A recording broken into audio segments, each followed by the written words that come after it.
Earlier today, my colleague Asieh Namdar spoke with Trita Parsi, president of the National Iranian American Council, about the talks in Geneva. And she asked him about the July deadline and the possibility of it being extended. I think the chances are that they can make it. But even if there is an extension, it doesn't necessarily have to be a 6-month extension. I wouldn't be surprised if they will add a 6-week extension, an extension that runs through August, but doesn't hit the US November elections, doesn't hit the October deadline for Bill Burns when he's retiring, or Catherine Ashton who's retiring in November. And remember, the Rouhani team have been pretty forceful in the negotiations, but his honeymoon in Iran is coming to an end. He cannot afford to let these negotiations drag on for too long, because ultimately people are going to be saying, we've been patient enough when it comes to seeing changes, when it comes to Iran's internal situation, etc., all taking a back seat to the negotiations. That can only last for so long. At some point, you need to be able to address the whole set of issues that Iran is facing. What is the status of Geneva negotiations right now?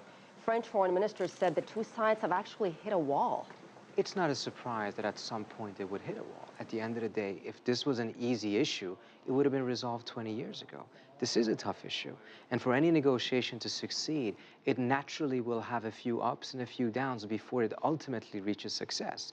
It would be completely unrealistic to expect that it would be just one fairy tale from the beginning till the end. There's going to be difficulties. The question is, are the difficulties so severe that it actually risks undermining the prospects of getting a deal?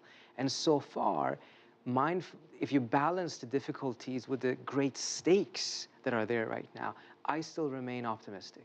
So what are some of those difficulties? Well, there's going to be significant difficulties when it comes to the size of the Iranian enrichment program during the period of the implementation of the final deal. There's going to be question marks and difficulties when it comes to issues such as the extent of inspections, to the questions of Iran's past activities that ultimately is going to have to be addressed one way or another in order for there to be a final resolution to this.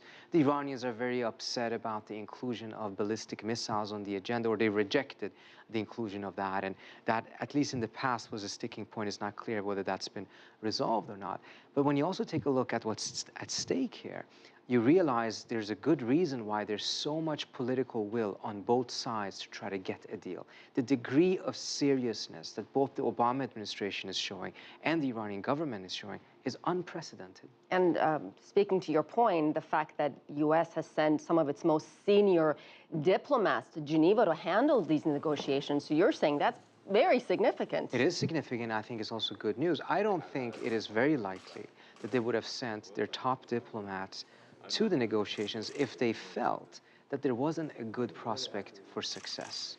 You send them in when you feel like, okay, we're not going to embarrass our own top diplomats, but sending them on an impossible mission. They're sending it because at this moment, in order to overcome some of these difficulties, which can be overcome, you need a little bit more diplomatic muscle. Let's talk about sanctions. Are they working? Well, it depends on what you define working.